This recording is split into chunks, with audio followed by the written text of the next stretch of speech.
ఇలాచీలు ఇంకొని ఒక 4-5 ఇలాచీలు, లవంగాలు.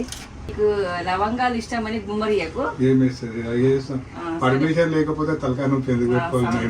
లవంగాలకు కూడా మా అక్క పర్మిషన్ కావాల్సి వచ్చింది. ఈయనకి లవంగాలు పిచ్చి, ఎన్నో లవంగాలు కలుస్తాడు. చాలా అయిపోయింది ఇంకా, అయిపోయింది. తోక మీద వేస్తావా? మంచి పౌడర్ ఉంది. ఇప్పుడు మా బావ చేతిలోని పవర్ చూపించాలి.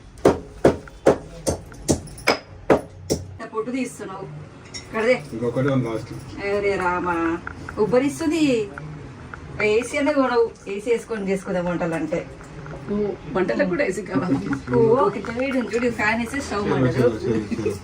ఇది ఒరిజినల్ అన్నమాట. వీళ్ళకి తెలియకుండా షూట్ చేస్తాం. ఇట్లా ఉంటుంది. అయ్యో తుకుడా బయటికి వెళ్ళదు. అది ఇంకా 4 hours దాని తుకుడా బయటికి వెళ్ళలే, తుకుడా కూడా కాదు. ఒక తుకుడా కూడా కాలే. అది బాగా కింద పడ్డది.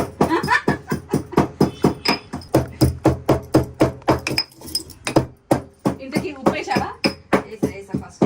ఎందుకంటే మా ఇంట్లో మేము అదే ఎక్కువగా స్ట్రగుల్ అయ్యేదన్నమాట. మా అమ్మ చాలా కష్టపడి 3 గంటలు వంట చేస్తుంది, కానీ ఉప్పు వేయదు. ఇప్పుడు మేము ఫస్టే ఉప్పు వేసుకుంటాం, ఎందుకంటే ఎన్ని వేసినా ఉప్పు లేదు.